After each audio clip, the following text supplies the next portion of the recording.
Hello everyone. आज हम हमारा टॉपिक आगे बढ़ाते हैं। जिस टॉपिक का डिस्कशन हमने कल की क्लास में किया था उस टॉपिक को आगे बढ़ाते हैं और वो प्रिंसिपल्स ऑफ टीचिंग है। टॉपिक का नाम है प्रिंसिपल्स ऑफ टीचिंग, टीचिंग के सिद्धांत। तो टीचिंग के सिद्धांत की हम बात कर रहे थे, जिसमें हमने देखा था कि ये प्रिंसिपल्स ऑफ टीचिंग जो हैं वो जनरल प्रिंसिपल्स होते हैं एंड साइकोलॉजिकल प्रिंसिपल्स होते हैं। जनरल प्रिंसिपल जो हर जगह काम आते हैं, साइकोलॉजिकल प्रिंसिपल जो साइकोलॉजी ने प्रेस्क्राइब किए हैं, अकॉर्डिंग टू साइकोलॉजिकल ये प्रेस्क्राइब किए गए हैं और उसी के अकॉर्डिंग इसको फॉलो किया जाता है। तो ये जो टॉपिक है वो प्रिंसिपल्स ऑफ टीचिंग के अकॉर्डिंग हम डिस्कशन कर रहे हैं। हमने देखा था कि एक टीचर को बच्चों को मोटिवेट करना चाहिए, मोटिवेशन से बच्चों में क्यूरियोसिटी आती है, क्यूरियोसिटी से बच्चों में इंटरेस्ट क्रिएट होता है और इंटरेस्ट क्रिएट होने पर लर्निंग जो है वो ज़्यादा होती है, लर्निंग फटाफट होती है, या यूँ कहें कि लर्निंग इफ़ेक्टिव होती है, प्रभावी होती है। उसके बाद हमने देखा था कि एक जो टीचर है उसको प्रॉपर रीइंफोर्समेंट का यूज़ करना चाहिए। रीइंफोर्समेंट का समय समय पर उपयोग करने से क्लास का जो एटमॉस्फेयर है वो इंटरेस्टिंग बनता है, साथ ही बच्चों में पढ़ाई के प्रति उत्सुकता बनी रहती है। उसके बाद हमने देखा था कि एक टीचर को 4 एस्पेक्ट पर इक्वल फोकस करना चाहिए, साथ ही यूँ 4 जो स्किल्स हैं उन पर इक्वली फोकस करना चाहिए। एक अच्छा टीचर वह टीचर है जो 4 स्टेप से गुजरता है, जो 4 स्टेप से गुजरता है। टीचिंग के जो 4 स्टेप्स थे वो सिलेक्शन था, सिलेक्शन के बाद ग्रेडेशन, ग्रेडेशन के बाद प्रेजेंटेशन और प्रेजेंटेशन के बाद इवैल्यूएशन था। तो इन 4 स्टेप से जब टीचर गुजरता है तो वह साइकोलॉजिकल वे ऑफ टीचिंग कहलाता है। इसके बाद आगे बहुत से प्रिंसिपल्स और हैं जिनको टीचर को फॉलो करना चाहिए। हमने देखा था कि ये प्रिंसिपल्स ऑफ टीचिंग हैं, ये मैगजीम्स ऑफ टीचिंग से क्लोजली रिलेटेड हैं, उनसे बहुत ज़्यादा जुड़े हुए हैं। और प्रिंसिपल्स ऑफ टीचिंग में हमारा जो नेक्स्ट प्रिंसिपल है वो प्रिंसिपल ऑफ प्लानिंग है, वो प्रिंसिपल ऑफ सिलेक्शन है, वो प्रिंसिपल ऑफ ग्रेडेशन है, प्रिंसिपल ऑफ इवैल्यूएशन है। तो हम बात कर रहे हैं प्रिंसिपल्स ऑफ टीचिंग की। हमने देखा था कि 4 स्टेप से गुजरना चाहिए। 4th स्टेप से जब टीचर गुजरता है तो उसमें सबसे पहला जो स्टेप है वो कौन सा है, वो सिलेक्शन है। फर्स्ट स्टेप कौन सा है, सिलेक्शन है। सिलेक्शन में क्या होता है, what is to be taught, what is to be taught, क्या सिखाया जाना है, what is to be taught. किसका सिलेक्शन किया जाता है, selection of teaching material, teaching material का क्या किया जाता है, टीचिंग मटेरियल का सिलेक्शन किया जाता है, टीचिंग मटेरियल का सिलेक्शन किया जाता है। क्यों किया जाता है टीचिंग मटेरियल का selection, because the whole subject matter, क्योंकि संपूर्ण जो सब्जेक्ट मैटर है, because the whole subject matter can not be taught, वो नहीं सिखाया जा सकता है, कैन नॉट बी टॉट नहीं सिखाया जा सकता है एट वन टाइम, एक बार में इसको क्या नहीं किया जा सकता, इसको सिखाया नहीं जाता है। इसलिए टीचर को क्या करना चाहिए, इसलिए टीचर को सिलेक्शन करना चाहिए। सिलेक्शन में टीचर वो चीज़ें सेलेक्ट करता है जो बच्चों को आज सिखाई जानी है या फिर उसके नेक्स्ट जो पीरियड है उसमें उसको सिखानी है। सिलेक्शन किसका होता है, टीचिंग मटेरियल का होता है। Because the whole subject matter can not be taught one time, एक टाइम में होल जो सब्जेक्ट मैटर है उसको क्या नहीं किया जा सकता, उसको सिखाया नहीं जा सकता। उसको जब सिखाया नहीं जा सकता है तभी उसे क्या करना होता है, तब ही टीचर को सिलेक्शन करना होता है।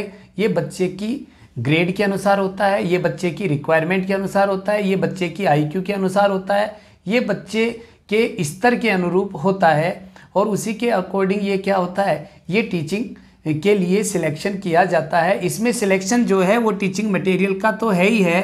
टीचिंग मटेरियल के अकॉर्डिंग जो उसका मेथड है, जो उसका क्या है, मेथड है, कौन सा मेथड वह यूज़ करेगा। जब वह मेथड यूज़ करेगा तो उसे क्या चाहिएगा, तो उसे TLM भी चाहिएगा। TLM का मतलब क्या है, टीचिंग लर्निंग मटेरियल, तो टीचिंग लर्निंग मटेरियल की भी उसको आवश्यकता होगी। इसका मतलब है सहायक सामग्री की उसको आवश्यकता होगी। तो सहायक सामग्री का भी वह क्या करेगा, सहायक सामग्री का भी वह सिलेक्शन करेगा। तो एक टीचर को कौन सी प्रोसेस से गुजरना चाहिए, ये भी प्रिंसिपल ऑफ टीचिंग है, जिसको सिलेक्शन, प्रिंसिपल ऑफ सिलेक्शन कहा जाता है। तो टीचर प्रिंसिपल ऑफ सिलेक्शन से गुजरेगा। इसके बाद जब वह मटेरियल का सिलेक्शन कर लेगा, तो सिलेक्शन करने के बाद उसके पास मैटर जो है वो रैंडमली रहेगा।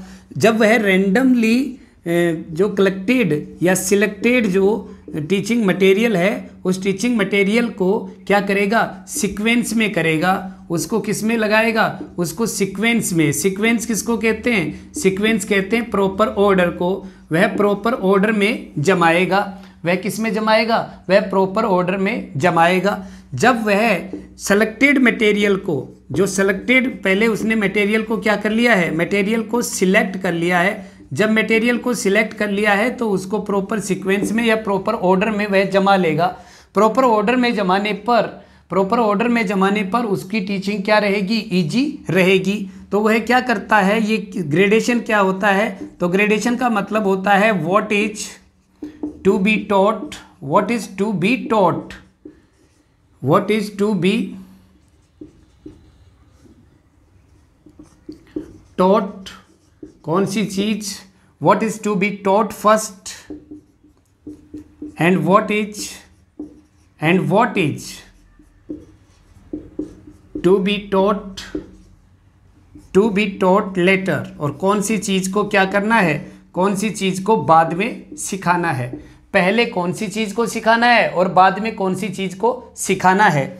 ये जो ग्रेडेशन होता है ये साइकोलॉजिकल बेसिस पे होता है। ये जो ग्रेडेशन है वो किस पे होता है, वो साइकोलॉजिकल बेसिस पे होता है। ये इसका आधार मनोवैज्ञानिक होता है। इसका मतलब है इसमें मैक्सिम्स ऑफ टीचिंग फॉलो होते हैं। मैक्सिम्स ऑफ टीचिंग का मतलब है सरल से कठिन की ओर, अनिश्चित से निश्चित की ओर। इसके साथ ही जितने भी मैक्सिम्स हैं, होल टू पार्ट है, नियर टू फार है, इंडक्टिव टू डिडक्टिव है, एनालिसिस टू सिंथेसिस है। तो ये सारे जो मैक्सिम्स हैं उनको टीचर को क्या करना होता है, ग्रेडेशन में फॉलो करना होता है। और जब टीचर इन सबको फॉलो करता है तो जो ग्रेडेशन के आधार पर जब टीचिंग होती है तो टीचिंग बहुत क्या होती है, टीचिंग बहुत इंटरेस्टिंग होती है और बच्चे ज़्यादा से ज़्यादा लर्निंग कर पाते हैं। तो टीचर को प्रिंसिपल ऑफ ग्रेडेशन को क्या करना चाहिए, प्रिंसिपल ऑफ ग्रेडेशन को फॉलो करना चाहिए। इसके बाद में टीचर क्या करेगा, इसके बाद में टीचर प्रेजेंटेशन करेगा। इसके बाद में टीचर क्या करेगा, प्रेजेंटेशन करेगा। अब प्रेजेंटेशन का जो प्रिंसिपल है वो थर्ड प्रिंसिपल है और वो क्या है, वो प्रेजेंटेशन का है। अब प्रेजेंटेशन में टीचर को क्या करना होता है, प्रेजेंटेशन में टीचर को डेमोक्रेटिक रहना पड़ता है। टीचर का जो वे है वो कैसा होना चाहिए, वो डेमोक्रेटिक होना चाहिए। डेमोक्रेटिक कब होगा, जब टीचर नो पार्शियलिटी, जब टीचर क्या नहीं करेगा, भेदभाव पक्षपात नहीं करेगा। जब टीचर क्या रहेगा, बी इम्पार्शल, टीचर क्या रहेगा, इम्पार्शल रहेगा यानी निष्पक्ष रहेगा। टीचर कैसा रहेगा, टीचर अनबाइस्ड रहेगा। टीचर कैसा रहेगा, अनप्रिजुडाइज्ड रहेगा। प्रिजुडाइज्ड का मतलब टीचर किसी भी प्रकार से पूर्वाग्रह से ग्रसित नहीं होगा। टीचर किसी भी बच्चे से लिंग, जाति, रंग, भाषा, क्षेत्र के आधार पर किसी भी बच्चे से क्या नहीं करेगा, भेदभाव नहीं करेगा।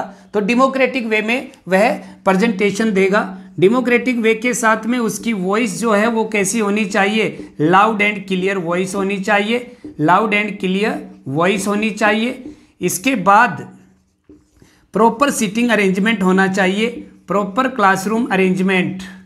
क्लासरूम का जो अरेंजमेंट है वो कैसा होना चाहिए, क्लासरूम का अरेंजमेंट प्रॉपर होना चाहिए। प्रॉपर क्लासरूम का अरेंजमेंट प्रॉपर होना चाहिए। तभी जो टीचर है वो टीचर क्या करेगा, सक्सेसफुल तरीके से टीचिंग करा सकेगा। इसके बाद टीचर क्या करेगा, मॉडल डायलॉग देगा। मॉडल डायलॉग जब टीचर देगा तो उसका प्रोनंसिएशन करेक्ट होना चाहिए। प्रोनंसिएशन के साथ ही टीचर ये इस बात का ध्यान रखे कि इंटोनेशन स्ट्रेस का भी बिल्कुल उसे अलर्ट रहना चाहिए, बिल्कुल करेक्ट होने चाहिए, एक्यूरेट होने चाहिए। तो इस तरह से टीचर क्या करेगा, टीचर प्रेजेंटेशन क्लास में देगा। ये प्रेजेंटेशन जो है वो सिलेक्शन और ग्रेडेशन के आधार पर क्लास में क्या है, क्लास में प्रेजेंट बच्चों के सामने टीचर के द्वारा टीचिंग मटेरियल को किया जाता है। इसमें टीचर को प्रॉपर टीचिंग मेथड को यूज करना चाहिए। टीचिंग मेथड जो है वो अच्छे टीचिंग मेथड की विशेषता हम देख चुके हैं, तो टीचिंग मेथड दूसरे वीडियो में आपको बताए हुए हैं। तो ध्यान रखेंगे कि ये प्रेजेंटेशन होगा। अब प्रेजेंटेशन के बाद में उसका प्रेजेंटेशन कितना सक्सेसफुल रहा, वह बच्चों के व्यवहार में कितना परिवर्तन कर पाया, बच्चे उसके द्वारा बताए गए तथ्यों को कितना सीख पाए, बच्चों को कितना इनपुट मिला। तो इन सब बातों को जांचने के लिए जो फोर्थ प्रिंसिपल है, वो फोर्थ स्टेप जो है वो इवेल्युएशन का है। वो किसका है, वो इवेल्युएशन का है, वो मूल्यांकन का है। तो मूल्यांकन जो है वो क्यों किया जाता है, to know how much progress of the learners after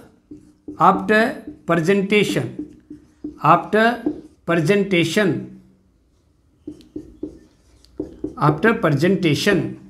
तो ये जानने के लिए किया जाता है। उसके बाद में क्या जानने के लिए, the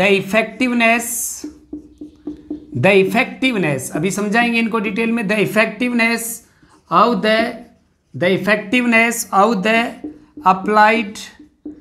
the applied teaching method, जो अप्लाई किया गया है टीचिंग मेथड, उसकी इफेक्टिवनेस कितनी है। टीचर जो है, उस टीचर ने जो मेथड अपनाया है वो कितना प्रभावी रहा है, बच्चों की प्रोग्रेस क्या है, प्रेजेंटेशन के बाद बच्चों ने कितना सीख लिया है, यह जानने के लिए क्या किया जाता है, यह जानने के लिए इवैल्यूएशन किया जाता है। इवैल्यूएशन जो है वो ब्रॉड एक बड़ा टॉपिक है, और इवैल्यूएशन का जो अध्ययन है, इवैल्यूएशन की स्टडी है, वो सेपरेट भी करनी है। लेकिन इवैल्यूएशन जो है वो एक प्रोसेस होती है। इवैल्यूएशन जो है वो एक ऐसी प्रोसेस है, इवैल्यूएशन एक कंटिन्यूअस प्रोसेस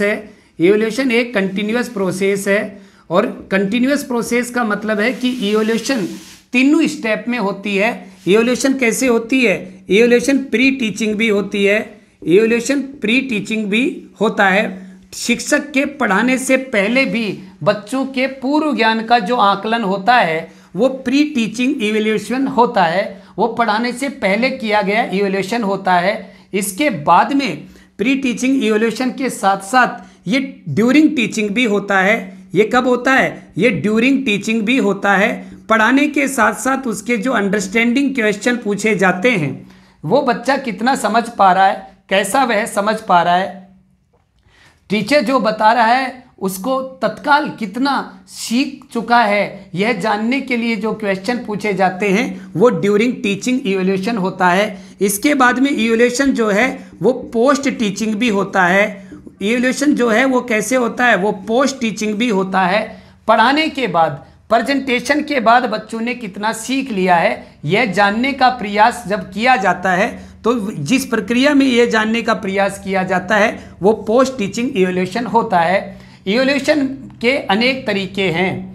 जनरली इवैल्यूएशन जो है वो टेस्टिंग के माध्यम से किया जाता है। इवैल्यूएशन के बारे में हमने देखा कि इवैल्यूएशन एक कंटिन्यूअस प्रोसेस है। इवैल्यूएशन में टू नाउ जानने का प्रयास किया जाता है, हाउ मच कितनी प्रोग्रेस ऑफ द लर्नर की कितनी प्रोग्रेस आफ्टर प्रेजेंटेशन, कि बच्चों की प्रोग्रेस क्या है प्रेजेंटेशन के बाद। अगला है the effectiveness of the applied teaching method, यानी टीचर ने जो अप्लाई किया है टीचिंग मेथड, उसकी इफेक्टिवनेस क्या है, उसकी प्रभावशीलता क्या है, वो कितना प्रभावी रहा है। अभी ये इवैल्यूएशन जो है वो एक कंटिन्यूअस प्रोसेस है। इवैल्यूएशन कंटिन्यूअस प्रोसेस है और इसके अनेक टूल्स हैं, इसकी अनेक टेक्निक्स हैं। टूल्स एंड टेक्निक्स जो है वो डिटेल में हम अन्य क्लास में देखेंगे, लेकिन इसमें हम देख रहे हैं कि जनरली जो प्रिंसिपल फॉलो टीचर करता है वो सिलेक्शन का भी करता है, ग्रेडेशन का भी करता है, प्रेजेंटेशन का भी करता है और इवैल्यूएशन का भी करता है। तो इवैल्यूएशन की ये क्या है, ये इंपॉर्टेंस है। इसके बाद हम आगे बढ़ते हैं कि इवैल्यूएशन किन किन की हेल्प करता है और इवैल्यूएशन किन किन के लिए बेनिफिशियल है, इवैल्यूएशन का लाभ किस किस को मिलता है। तो इवैल्यूएशन जो है वो किसके लिए हेल्पफुल है, evaluation first beneficial for the teacher, beneficial for the teacher, teacher के लिए बेनिफिशियल है इवैल्यूएशन। इसके बाद में ये किसके लिए बेनिफिशियल है, ये लर्नर के लिए बेनिफिशियल है, लर्नर के लिए बेनिफिशियल है। इसके बाद में ये किसके लिए, ये मैनेजमेंट के लिए, ये जो स्कूल है, जो इंस्टीट्यूशन है, जो इंस्टीट्यूट है, इंस्टीट्यूट के जो मैनेजमेंट है, उस मैनेजमेंट को भी ये बताता है कि हमारे मैनेजमेंट में, हमारे अरेंजमेंट में कौन सी कमियां हैं। अगर इन कमियों के कारण यदि बच्चों का जो रेस्पॉन्स है वो खराब आ रहा हो तो उनको भी पता चलता है। हमारे द्वारा अपॉइंट किए गए टीचर, हमारे द्वारा अपॉइंट किए गए टीचर की जो टीचिंग स्टाइल है उसमें कितनी कमी है, इन सब का पता किसको चलता है, मैनेजमेंट को चलता है। लर्नर को पता चलता है कि मैं मेरे अन्य साथियों के मुकाबले मैं कहाँ स्टैंड करता हूँ, ये लर्नर को पता चलता है। अगला है द टीचर, अगला कौन सा है, अगला है द टीचर। तो टीचर में क्या, टीचर को क्या पता चलता है, टीचर को बच्चों के इंडिविजुअल डिफरेंस का पता चलता है। टीचर को क्या पता चलता है, इंडिविजुअल डिफरेंस के साथ बच्चों की IQ का पता चलता है, उनके लर्निंग लेवल का पता चलता है, उनकी लर्निंग स्टाइल का पता चलता है कि बच्चे कैसे सीखते हैं। सभी बच्चों के सीखने का तरीका एक जैसा नहीं होता, अलग अलग तरीके से सब सीखते हैं, सबकी लाइकिंग्स डिसलाइकिंग सबकी अलग अलग होती हैं। तो द मैनेजमेंट के लिए बहुत महत्वपूर्ण है। इसके साथ ही ये जो है वो गार्डियंस के लिए, किसके लिए, वो गार्डियंस के लिए, अभिभावकों के लिए भी क्या है, ये अभिभावकों के लिए भी हेल्पफुल होता है। अभिभावकों को ये पता चलता है कि मैं मेरे बच्चों को जहाँ पढ़ा रहा हूँ, क्या वहाँ इनका इनपुट जो है, इनकी जो रिसेप्टिव स्किल्स हैं, जो इनके एक्सप्रेशन पावर हैं, क्या इनकी एबिलिटी जो हैं उनमें इंक्रीजमेंट हो रहा है, क्या इनको वहाँ बेनिफिट हो रहा है,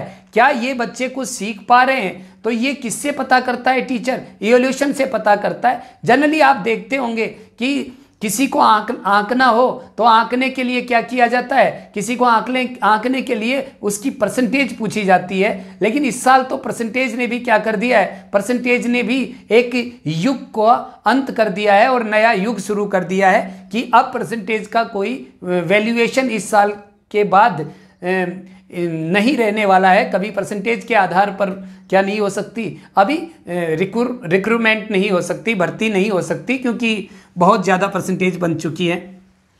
तो ये इन सब के लिए क्या है, इनके लिए बेनिफिशियल है। अब बात करेंगे कि इवैल्यूएशन कितने तरीकों से हो सकता है। इवैल्यूएशन के लिए टूल्स एंड टेक्निक्स होती हैं। इवैल्यूएशन के लिए अनेक क्या हैं, अनेक टूल्स हैं, और टूल्स के साथ साथ इवैल्यूएशन की क्या हैं, अनेक टेक्निक्स हैं।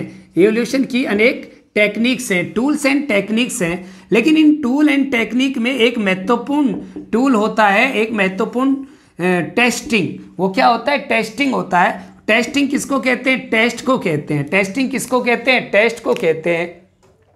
ये जो टेस्ट हैं, ये टेस्ट कई प्रकार के हो सकते हैं, ये टेस्ट कई प्रकार के हो सकते हैं। और इन टेस्ट की सहायता से टीचर क्या करते हैं, इन टेस्ट की सहायता से टीचर बच्चों का आकलन करते हैं। तो ये कितने प्रकार के माने जा रहे हैं, ये 4 टाइप्स। देखो अलग अलग प्रकार से क्लासिफिकेशन है, और न्यूमेरिकल है और ऑब्जेक्टिव हैं, या फिर यूँ कहें फिल इन द ब्लैंक्स हैं, वो अलग प्रकार के टेस्ट हैं, वो उसके टाइप कई कैटेगरी अलग है। यहाँ पर उद्देश्यों के आधार पर अकॉर्डिंग टू पर्पस के अनुसार क्या है, टेस्ट 4 प्रकार का है। तो पहला जो टेस्ट होता है वो प्रोफिशिएंसी टेस्ट होता है। फर्स्ट जो टेस्ट है वो कौन सा है, वो प्रोफिशिएंसी टेस्ट है। प्रोफिशिएंसी जो टेस्ट है वो दक्षता परीक्षण होता है। दक्षता परीक्षण किसको जांचने के लिए किया जाता है, दक्षता परीक्षण प्रीवियस नॉलेज को जांचने के लिए किया जाता है। किसको जांचने के लिए किया जाता है, प्रीवियस नॉलेज, कि बच्चे का पूर्व ज्ञान कितना है, बच्चा कितना जानता है, पहले से बच्चा कितना जानता है। 6th क्लास में बच्चा आया है तो उसने 5th क्लास तक कितना सीख लिया है, या फिर उसकी इफिशिएंसी कितनी है, उसकी क्या है, वर्तमान में उसकी इफिशिएंसी कितनी है। इफिशिएंसी यानी दक्षता, उसकी दक्षता कितनी है, उसकी प्रवीणता कितनी है, उसने कितना सीख लिया है, वह कितना जानता है, आज से पहले अमुक सब्जेक्ट के बारे में, अमुक विषय के बारे में वह कितना जानता है, ये सब जानने का प्रयास कौन से टेस्ट में किया जाता है, ये प्रोफिशिएंसी टेस्ट में किया जाता है, जिसमें बच्चे की इफिशिएंसी को जांचा जाता है। तो इसमें प्रीवियस नॉलेज की जांच की जाती है। ये इवैल्यूएशन का एक प्रकार है। क्लास में जब टीचर कोई टॉपिक पढ़ाना चाहता है तो सबसे पहले बच्चों को कोई प्रीवियस क्वेश्चंस पूछे जाते हैं, और वो प्रीवियस जो क्वेश्चंस होते हैं वो प्रोफिशिएंसी टेस्ट के लिए ही के अनुसार ही होते हैं। सेकंड जो है वो प्रोग्नोस्टिक टेस्ट है। सेकंड जो है वो प्रोग्नोस्टिक टेस्ट है। प्रोग्नोस्टिक टेस्ट जो है वो बेस्ड होता है, वो वर्तमान में लिया जाता है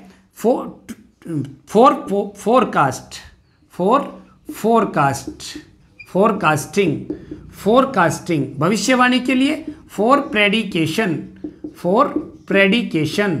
प्रेडिकेशन अकॉर्डिंग टू अभी फोरकास्ट और प्रेडिकेशन दोनों का ही अर्थ होता है भविष्यवाणी। According to present performance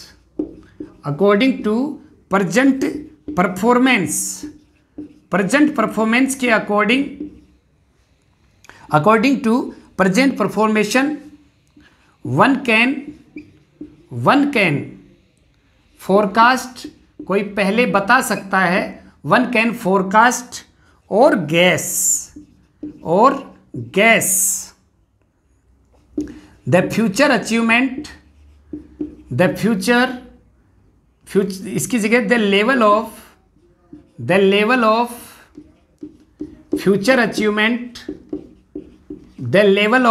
achievement, यानी कोई बच्चा भविष्य में कितना सीखेगा, future achievement of the particular learner, जो पर्टिकुलर लर्नर है उसकी फ्यूचर अचीवमेंट कितनी रहने वाली है of the particular learner.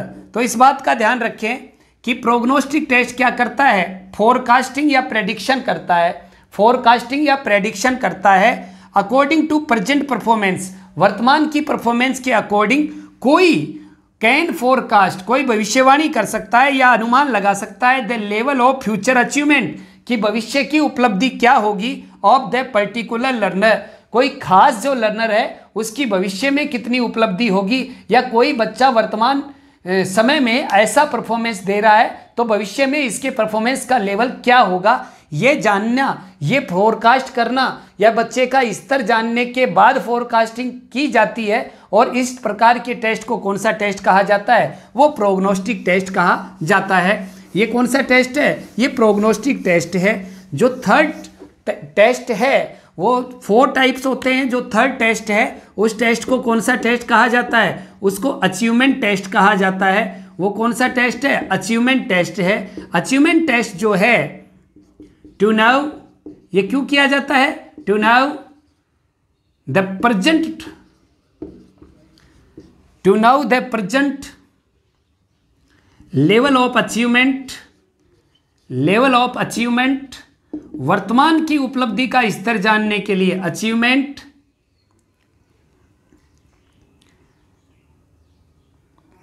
In the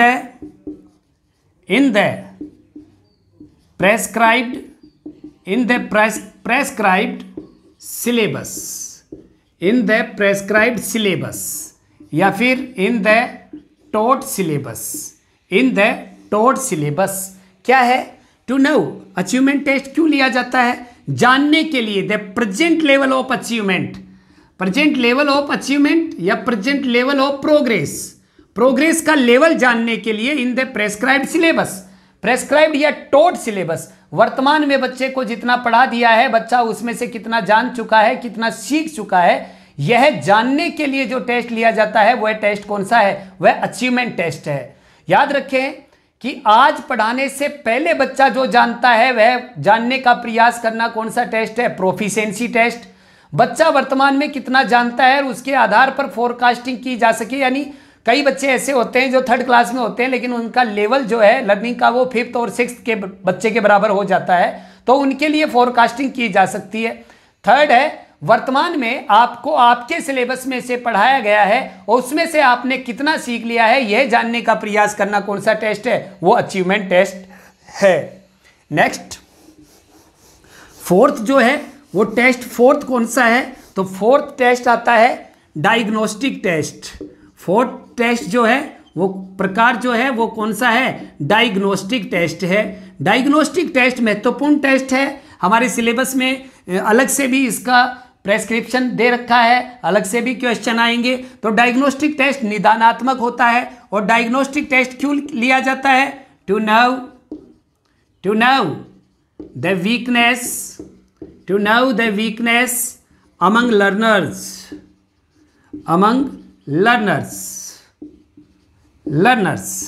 to know जानने के लिए, to know the backward area to be learnt।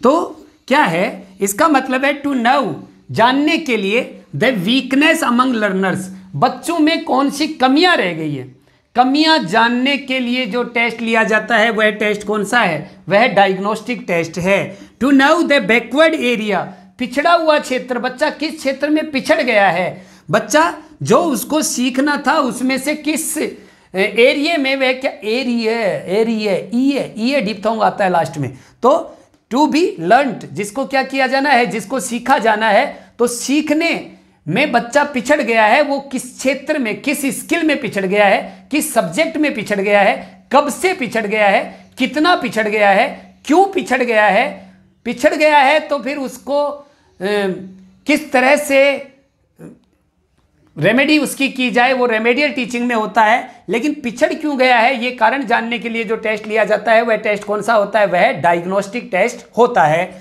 तो इस तरह से हमने शॉर्ट में फटाफट इसके इवैल्यूएशन के 4 टेस्टिज के बारे में पढ़ा। आगे हम देखते हैं कि कौन सा जो प्रिंसिपल है वो काम आता है। तो अगला है principle of revision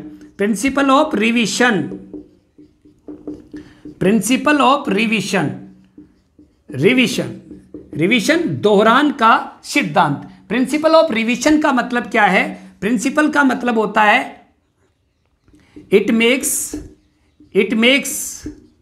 the learning, ये लर्निंग को बनाता है, it makes the learning permanent.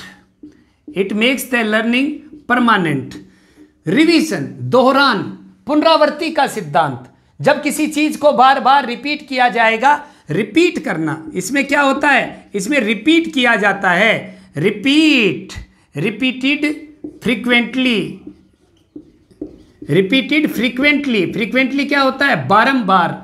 किसी भी चीज को बार बार क्या किया जाता है, किसी भी चीज को बार बार रिपीट किया जाता है। तो जब बार बार रिपीट किया जाता है तो बच्चों के लिए लर्निंग क्या होती है, लर्निंग परमानेंट बनती है। उनको जो स्किल सीखने का अवसर मिला है वह स्किल उनके लिए कैसा हो जाता है, वह उनके लिए परमानेंट हो जाता है। तो ये प्रिंसिपल ऑफ रिवीजन है जो टीचर को क्या करना चाहिए, टीचर को फॉलो करना चाहिए, ताकि बच्चों के द्वारा सीखा गया कोई भी चैप्टर है, कोई भी न्यू स्किल है, तो वो उनमें क्या बन सके, वो उनमें परमानेंट हो सके। अगला है प्रिंसिपल ऑफ डिवीजन, विभाजन का सिद्धांत। विभाजन के सिद्धांत में ही क्या होता है, विभाजन के सिद्धांत में ही सिलेक्शन होता है। विभाजन के सिद्धांत में क्या होता है, सिलेक्शन होता है। और सिलेक्शन भी किसमें होता है, देखो विभाजन का सिद्धांत है तो विभाजन किसमें होता है, पूरी जो बुक होती है वो बुक किसमें डिवाइड होती है, बुक पार्ट्स में डिवाइड होती है। पार्ट किसमें डिवाइड होते हैं, पार्ट्स डिवाइड होते हैं चैप्टर्स में डिवाइड होते हैं। चैप्टर्स जो हैं वो किसमें डिवाइड होते हैं, ये पैराग्राफ में डिवाइड होते हैं। ये किसमें डिवाइड हो जाते हैं, ये पैराग्राफ में डिवाइड हो जाते हैं। अब ये सारी चीज क्या बनाती है, makes the learning easy, learning को क्या बनाती है, लर्निंग को इजी बनाती है। समझाते हैं इसको कैसे इजी बनाती है। देखिए प्रिंसिपल ऑफ डिवीजन का मतलब क्या है, एक तो पूरी बुक जो है, पूरी होल बुक को एक साथ पढ़ाया जाए, एक साथ पढ़ने के लिए कहा जाए, तो वो पढ़ना आसान होगा कि चैप्टर वाइज या पैराग्राफ वाइज पढ़ने, याद करने, टेस्ट देने और क्वेश्चन करने, क्वेश्चन आंसर देने, ये सब का अवसर जो है उसको डिवीजन में मिले, उसको विभाजन के साथ मिले, तो बोझ कम होगा कि बढ़ेगा। जाहिर सी बात है कि बोझ कम होगा, तो बोझ कम होगा तो वह लर्निंग जो है वो क्या होगी, वह लर्निंग इजी होगी। इसलिए टीचर को डिवीजन का क्या करना चाहिए, ये प्रिंसिपल को फॉलो करना चाहिए, ताकि उसकी बच्चे को सिखाने की जो क्षमता है वह बढ़ सके और उसके अचीवमेंट की रेट भी ज़्यादा हो सके। अगला है principle of creation, principle of creation and principle of creation and recreation, principle of creation and recreation. अब क्रिएशन का मतलब तो क्या है, तो क्रिएशन का मतलब तो है क्रिएटिविटी, क्रिएशन का मतलब तो क्या है, क्रिएटिविटी।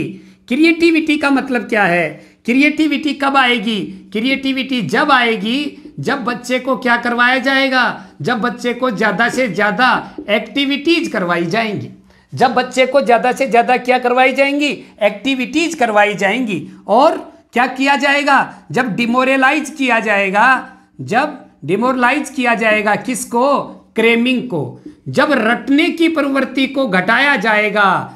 क्रेमिंग क्या होता है, रटना। जब रटने की प्रवृत्ति को घटाया जाएगा तो बच्चे में क्या आएगी, बच्चे में क्रिएटिविटी होगी। देखो क्रिएटिविटी कब होती है, बच्चे को पर्याप्त अवसर दिया जाना चाहिए एक्सप्रेशन का। यदि बच्चा एक्सप्रेस करता है, फ्रीली एक्सप्रेस करता है, तो जाहिर सी बात है कि बच्चे में क्या आती है, बच्चे में क्रिएटिविटी आती है और बच्चा क्या कर पाता है, बच्चा नई चीज का सृजन कर पाता है। वह किसी भी तथ्य को रटने के बजाय किस पर ध्यान देता है, वह अपने शब्दों में उसको अभिव्यक्त करने का प्रयास करता है। जाहिर सी बात है कि जब वह ऐसा प्रयास करेगा तो गलती होना स्वाभाविक है, लेकिन उन गलतियों को इग्नोर करते हुए, उन गलतियों के साथ उसको सीखने का अवसर प्रदान करना चाहिए और तय समय या फिर उचित समय के अनुसार क्या करना चाहिए, उसको हिंट देने चाहिए कि उसने कहाँ कहाँ क्या की थी, गलती की थी। तो इस तरह से क्रिएटिविटी बढ़ानी चाहिए। इसके साथ दूसरा था रिक्रिएशन। दूसरा जो था वो क्या था, वो रिक्रिएशन था। रिक्रिएशन किसको कहते हैं, रिक्रिएशन अम्यूजिंग एटमॉस्फेयर को कहते हैं। अम्यूजिंग एटमॉस्फेयर, अम्यूजिंग का मतलब है थोड़ा सा हैवी एटमॉस्फेयर नहीं होना चाहिए, बाकी हंसी खुशी का, आनंद का माहौल बच्चों को दिया जाना चाहिए। बिल्कुल स्ट्रिक्टली हिटलरशाही नहीं होनी चाहिए, बल्कि बच्चों को लर्निंग बाय डूइंग या एक्टिविटीज़ के माध्यम से जब सिखाने का प्रयास करेंगे तो बच्चे बहुत अच्छे ढंग से अम्यूजमेंट करेंगे, आनंद के साथ सीखने का प्रयास करेंगे और उनमें जब रिक्रिएशन होगा, उनको मज़ा आएगा पढ़ने में, तो वह आसानी से क्या करेंगे, आसानी से वह प्रोग्रेस कर सकेंगे। अगला नेक्स्ट जो प्रिंसिपल है वह नेक्स्ट प्रिंसिपल है कि प्रिंसिपल ऑफ डीलिंग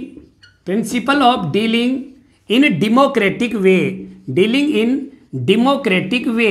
अभी थोड़ी देर पहले हमने इसके बारे में डिस्कस किया कि डेमोक्रेटिक वे में जब वह डील करेगा, डीलिंग यानी व्यवहार करना, टीचर को बिहेवियर करना चाहिए, टीचर को व्यवहार करना चाहिए। वो किस में करना चाहिए, डेमोक्रेटिक वे में करना चाहिए, जिससे बच्चों में क्या नहीं आएगी, हीन भावना नहीं आएगी, इन्फीरियरिटी कॉम्प्लेक्स के वे शिकार नहीं होंगे। और जब वो इस इन्फीरियरिटी कॉम्प्लेक्स के शिकार नहीं होंगे तो जाहिर सी बात है कि वे आगे बढ़ने के लिए प्रेरित रहेंगे। अगला, आगे बढ़ने के लिए प्रेरित रहेंगे, इसके बारे में पहले से देख चुके थे। आपको ये चीज़ें थोड़ा सा फटाफट जल्दी जल्दी करवाई जा रही हैं, क्योंकि ये चीज़ें आपकी सुनी हुई हैं, देखी हुई हैं, केवल और केवल एक बार रिवीजन के तौर पर आपको बताई जा रही है। आप लोग इसको देख रहे हैं, अगर कोई नया तथ्य आया है तो उसको लिखने का प्रयास करें, अगर कोई इसमें कमी है तो उसको यहाँ पर अपने माइंड से ऐड करते हुए चलें, ताकि आपका क्या हो जाए, ताकि आपका रिवीजन हो जाए। अगला है principle of sympathy and sympathy रखनी चाहिए बच्चों के प्रति, और टीचर को बच्चों का क्या करना चाहिए, कोऑपरेशन करना चाहिए। सिंपैथी बच्चों के प्रति रखे, बिल्कुल रिजिड बिहेवियर नहीं हो, बच्चों के प्रति सिंपैथी संवेदना होनी चाहिए। उनकी कोई कमजोरी है तो उसकी खिल्ली नहीं उड़ानी चाहिए, उसका मजाक नहीं बनाना चाहिए, उसको डांटना डपटना नहीं चाहिए। उसकी पारिवारिक समस्या है तो उसको ध्यान से सुनना चाहिए, वह कुछ कहना चाहता है तो उसको अवसर मिलना चाहिए। ये सब प्रकार का व्यवहार जो होता है वो सिंपैथी का होता है। अगला है कोऑपरेशन। कोऑपरेशन हेल्प को कहते हैं, कोऑपरेशन सहयोग को कहते हैं। तो टीचर को क्या करना चाहिए? टीचर को बच्चों की हेल्प सहयोग करना चाहिए, जिनसे वे किसी भी प्रकार से इन्फीरियरिटी कॉम्प्लेक्स के शिकार नहीं हो। बात वही आती है। तो principle of sympathy and cooperation, इसका भी टीचर को क्या करना चाहिए? फॉलो करना चाहिए। अगला principle of repetition, principle of repetition and exercise, इसको कई जगह पर लिखा हुआ मिलेगा। Principle of practice and drill, principle of practice and drill, वो वही बात आ गई, कौन सी? रिवीजन वाली। कौन सी बात आ गई? रिवीजन। बार बार किसी चीज को क्या करना चाहिए? बार बार किसी चीज की आवृत्ति होनी चाहिए। और जब किसी चीज की पुनरावृत्ति होगी, आवृत्ति होगी, फ्रीक्वेंटली जब कोई चीज आएगी और उससे संबंधित एक्सरसाइज बच्चों को करवाई जाएगी, तो उनके द्वारा सीखा गया जो नॉलेज है वो परमानेंट होगा। वो कैसा होगा? वो परमानेंट होगा। तो इस तरह का अवसर बच्चों को दिया जाना चाहिए कि वे रिपीटिशन करें, और रिपीटिशन के साथ साथ रिपीटिशन तो हो ही हो, साथ में क्या हो? रिपीटिशन और एक्सरसाइज का ये प्रिंसिपल है, रिपीटिशन एंड एक्सरसाइज। तो प्रैक्टिस एंड ड्रिल को ही ये कहा जाता है। प्रैक्टिस एंड ड्रिल बार बार करवाएंगे। थॉर्नडाइक का ये साइकोलॉजिकल प्रिंसिपल है कि किसी भी चीज की जब आवृत्ति होगी, पुनरावृत्ति होगी, बार बार अभ्यास होगा, तो ही इसके माध्यम से क्या होती है? इसके माध्यम से लर्निंग हो सकती है और बच्चा सुव्यवस्थित ढंग से क्या कर सकता है? सीख सकता है। अगला है प्रिंसिपल ऑफ, अगला प्रिंसिपल है principle of remedial teaching, principle of remedial teaching. Teacher को क्या करना चाहिए? टीचर को रेमेडियल टीचिंग करानी चाहिए। ये रेमेडियल टीचिंग कब करा सकता है? वह रेमेडियल टीचिंग वह कराएगा डायग्नोस्टिक टेस्ट के बाद। किसके बाद? डायग्नोस्टिक टेस्ट के बाद। डायग्नोस्टिक टेस्ट के बाद क्यों करवाएगा? क्योंकि वह क्या जानने लगेगा? वह बच्चों की वीकनेस जानने लगेगा। बच्चे, रेमेडियल टीचिंग उन्हीं बच्चों की होती है जिनमें क्या होता है? जिनमें कोई ना कोई वीकनेस होती है। कैसे होती है ये प्रोसेस? सबसे पहले बच्चों का क्या लिया जाता है? टेस्ट। क्या लिया जाता है? टेस्ट। टेस्ट के बाद ये पता चला कि ये बच्चे अमुक फील्ड में पिछड़े हुए हैं, अमुक सब्जेक्ट में पिछड़े हुए हैं, तो उनको क्या करेगा? उस टॉपिक को दोबारा से पढ़ाया जाएगा। लेकिन उस टॉपिक को पढ़ाने के लिए टीचर को सेपरेट मेथड को अप्लाई करना पड़ेगा। सेपरेट मेथड को अप्लाई करने के साथ मटेरियल भी अलग होगा। उसको बेसिक नॉलेज उसका साउंड किया जाएगा। बेसिक नॉलेज जब साउंड हो जाएगा तो बच्चे वर्तमान स्तर तक पहुंच जाएंगे, और वर्तमान स्तर तक पहुंचने के बाद वो वर्तमान में सिखाई जा रही चीजों को आसानी से सीख सकेंगे। तो टेस्ट, टीच करने के बाद यदि बच्चों ने सीख लिया है तो उनको क्या करना चाहिए? तो वापस से उनका क्या लेना चाहिए? तो वापस से उनका टेस्ट लेना चाहिए कि रेमेडियल टीचिंग जो है वो सक्सेसफुल रही है या नहीं रही है। तो ये रेमेडियल टीचिंग करवानी चाहिए टीचर को, ताकि पिछड़े हुए बालकों को वह अन्य बालकों के समान स्तर पर ला सके। इसलिए उसे इस प्रकार की टीचिंग से बिल्कुल इसको फॉलो करना चाहिए। अगला है principle of accuracy, principle of accuracy and fluency. Principle of accuracy and fluency बहुत महत्वपूर्ण है, दोनों ही चीजें। एक्यूरेसी एंड फ्लुएंसी का ये प्रिंसिपल जो है वो टीचर को क्या करना चाहिए? ये प्रिंसिपल टीचर को फॉलो करना चाहिए। एक्यूरेसी का मतलब क्या होता है? एक्यूरेसी का मतलब होता है विदाउट मिस्टेक। एक्यूरेसी का मतलब होता है विदाउट मिस्टेक, विदाउट,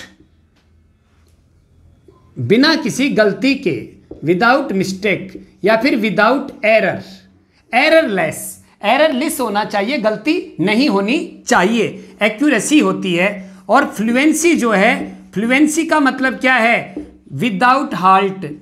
फ्लुएंसी का मतलब होता है विदाउट, बिना किसी, विदाउट इंटरप्शन, विदाउट इंटरप्शन, बिना किसी रुकावट के, विदाउट इंटरप्शन इन एक्सप्रेशन, जो अभिव्यक्ति होती है उस अभिव्यक्ति में किसी भी प्रकार का क्या नहीं होना चाहिए, अभिव्यक्ति में किसी भी प्रकार की बाधा नहीं होनी चाहिए, रुकावट नहीं होनी चाहिए।